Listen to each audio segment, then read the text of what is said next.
August 1st, 2007. At approximately 6:05 p.m, the I-35 bridge, one of the busiest in Minneapolis, collapsed, plunging hundreds of cars into the water below, killing 13 and injuring 145. Regular inspections had frequently raised concerns about its structural integrity, and as far back as 1990, 17 years before the disaster, the federal government had given the bridge a rating of structurally deficient. Since this disaster, more than 75,000 other US bridges have also been given this classification. And it's not just bridges.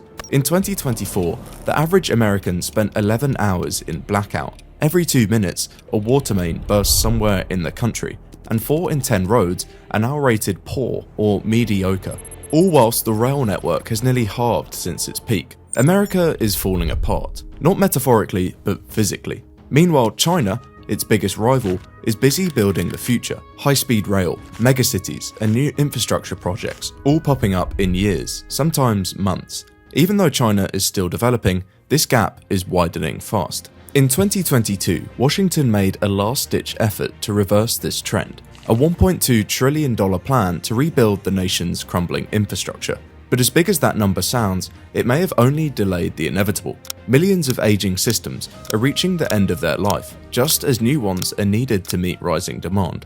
America now faces a brutal paradox. Fixing what's broken will cost several $trillions, but doing nothing would cost more than twice that. The economy would lose an estimated $17 trillion by 2043, more than the entire Eurozone produces in a year. America is left with two choices: spend and sink even more into debt, or let the decay continue. This all raises the uncomfortable question: how can the richest country on earth no longer afford to hold itself together? This might all seem overdramatic, but infrastructure really is that important. The latest estimates show that poor infrastructure costs the US economy around $3,300 per household every single year. Altogether, that adds up to roughly $2 trillion in economic losses over the next decade if nothing changes.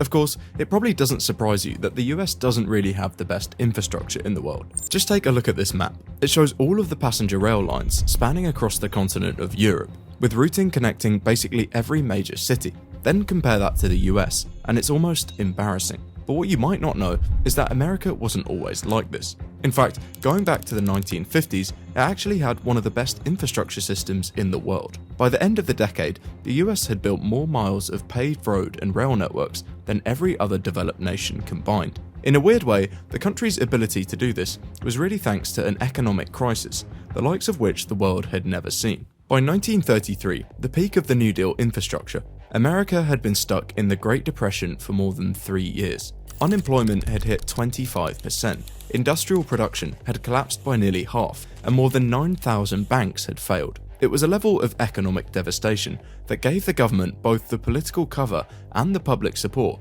to take radical steps to pull the country out of the crisis. And later that year, that's exactly what they did. When FDR passed the New Deal, it was the largest economic intervention in US history, costing the equivalent of over $800 billion in today's money. By the end of the decade, roughly $1 in every $3 spent by the federal government was going toward New Deal initiatives. But rather than just giving people money directly, or using it to bail out businesses like governments tend to do today, in a crisis, they chose to invest in infrastructure. This then relied on special planning powers that let federal government override local pushback and keep projects moving, something modern governments have found impossible to replicate. And it's from this wave of investment that a lot of the major infrastructure landmarks in the US come from.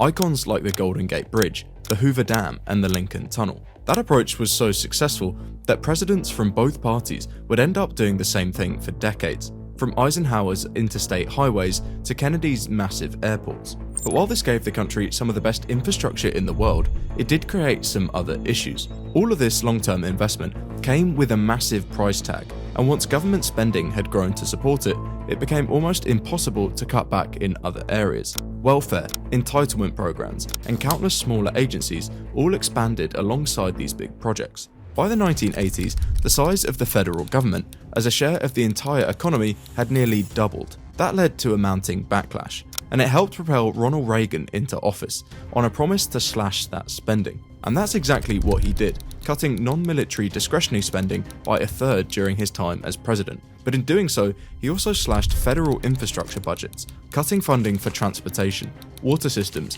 and public transit by roughly the same amount. So for the next 20 years, public investment in America's infrastructure flatlined, drifting far below the levels that had once powered the country's rise. Now, for a while, this wasn't really noticeable. Major infrastructure projects often take decades to complete, and it's relatively easy to paper over the cracks of existing systems by repaving highways and patching up bridges, even if the underlying structure is decades past its intended lifespan. But by the early 2000s, some real problems started to emerge. Nearly a quarter of all US bridges, for example, were considered structurally deficient, the worst figure for decades. But despite that, the US was still spending less than 2% of its GDP on infrastructure, less than half of what it was in the 1960s. It was clear that America would need something major to happen to start seriously investing in infrastructure again. Before we look at how America fumbled the ball here, I wanted to mention today's video sponsor, Cape, the privacy-first mobile carrier rethinking what secure phone service should look like. Cape gives you premium nationwide coverage without tracking, profiling, or selling your data. It was built by telecom and cybersecurity experts who wanted a carrier designed around privacy from the ground up. Most carriers collect personal information and hold on to your metadata for years, but Cape doesn't ask for your name or address, and it automatically deletes call logs after 60 days. And because they run their own cloud-based 4G and 5G core network, the data stays under their control instead of being pushed through legacy systems full of vulnerabilities.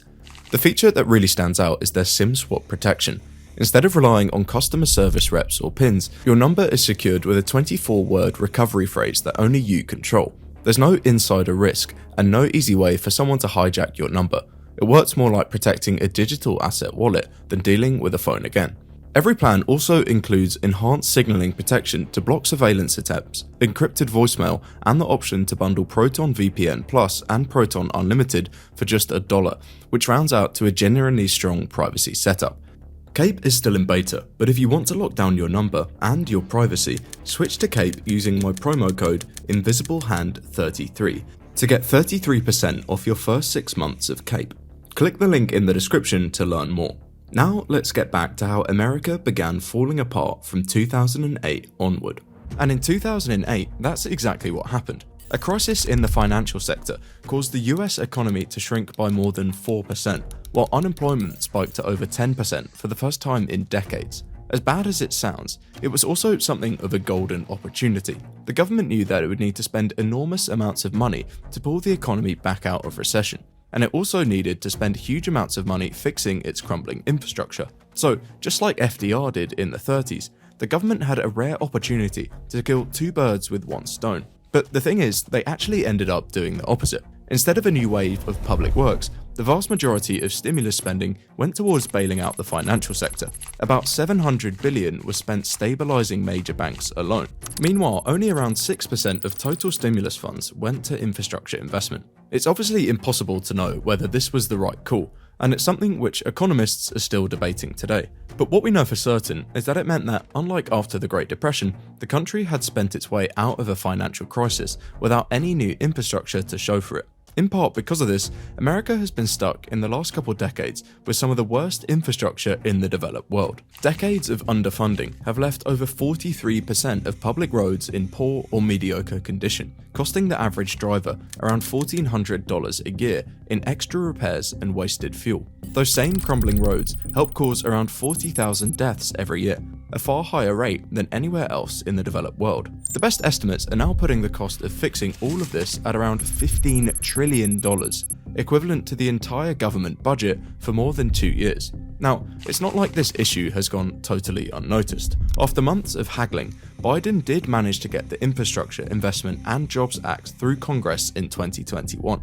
At $1.2 trillion, it was the biggest infrastructure initiative in American history, all to be spent between 2022 and 2026. And to be fair, it did move the needle. Since 2021, the country's infrastructure grade has improved from a C- all the way up to a C, the best rating in years. But the thing is, it's not nearly enough to cover what America actually needs. Even if they kept up this high level of spending after 2026, there would still be a $5.6 trillion shortfall over the next 20 years. Now, in theory, it might seem like the government simply needs to raise taxes to sort this out, and that might be the case. After all, the US has had much lower taxes than most other rich countries. But the problem is that political polarization makes this kind of reform basically impossible. Republicans will oppose almost any meaningful tax increase on principle, which means a New Deal-style wave of investment or structural reform is effectively off the table. Even Biden's original spending plan, which was supposed to be the most ambitious domestic investment in generations,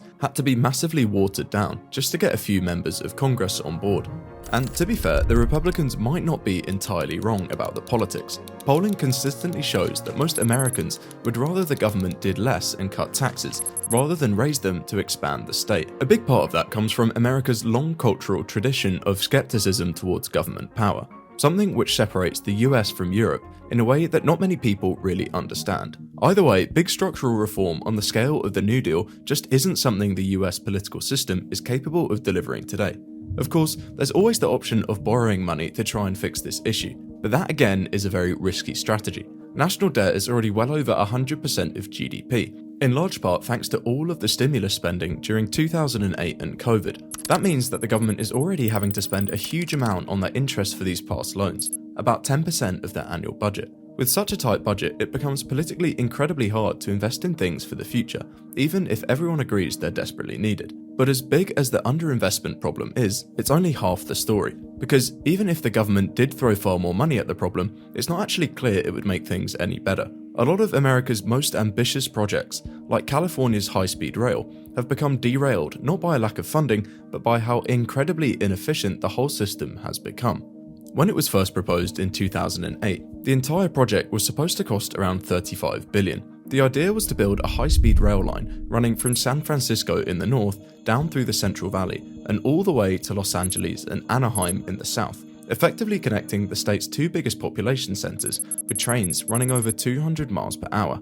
On paper, this was going to save hundreds of thousands of commuter hours, but the project almost instantly ran into some issues. The initial route cut straight through a lot of the state's farmland. Within months, Central Valley farmers filed over 30 separate lawsuits, arguing that the track would hurt their business. Some owners refused to sell at any price, forcing the state into years of eminent domain battles just to access small strips of land. Eventually, the state was forced to adjust the route, but every time that they tried to do that, they'd run into another group that would do everything in their power to block the lines. Cities like Bakersfield blocked the route because it was going to run next to a school, threatening to disrupt children's learning. Then, the Planning and Conservation League threatened to sue the government on the grounds that the project violated California's Environmental Quality Act. If that makes all of this sound like an impossible situation, that's because it is. It meant that after more than 15 years, they still haven't completed a single mile of high-speed track, and many are now even calling for the project to be scrapped altogether. Legal battles are only part of the story. The reason American projects cost 5 to 10 times more than in places like France or Japan comes down to the system itself. Complex labor rules, Buy America mandates, and slow procurement rules all push prices upward. Even when a project finally gets approved, states and cities often can't fund it predictably, forcing constant redesigns and delays. And all of this compounds into a cost structure that no other developed country faces. Compare that to a country like South Korea, which in the 90s managed to build their entire KTX high-speed rail network in under 8 years. They were able to do this in large part because the national government could effectively override any local level complaints without having to go through the entire legal process. And it's not just them. France built 2,700 kilometers of high-speed rail with none of the delays the US sees. Spain has the largest HSR network in Europe, and Japan has near perfect on-time performance and built its first bullet train 60 years ago. For better or for worse, the US government simply doesn't have the power. Thanks to legislation like the National Environmental Policy Act from the 70s, every major project has to clear layers of environmental reviews, local zoning boards, county governments, state agencies, federal courts, and often multiple rounds of public consultation. Of course, this kind of legislation wasn't done with bad intentions, and on paper it might not even sound like the worst thing. But over time, it's created a system where almost any group can basically stop anything that they don't like from being built. Sadly, this isn't a problem with a simple one-off fix. The US political system is extremely decentralized, which does have its advantages. After all, it makes it much harder for a politically power-hungry president to seize control of the country. But the same decentralization also means that countless groups can use political leverage to defend their own interests, even when it comes at the expense of everyone else. And that's really the root of the problem facing the US. It doesn't matter how much money the government throws at flashy new infrastructure projects. If every single proposal can be vetoed or litigated to death before a shovel even touches the ground, actually fixing this will be an enormous challenge. But that doesn't mean it's all impossible. After all, the country managed to do it in the 50s. No doubt it will require a huge amount of investment. But perhaps more importantly, it will require a dramatic rethink of how America approves and builds things in the first place. Its planning laws, its ownership rules, the layers of veto points, and the systems that allow anyone and everyone to block what everyone else needs. That's not an easy thing to do, but it's absolutely necessary if the world's largest economy is going to break itself out of this trap.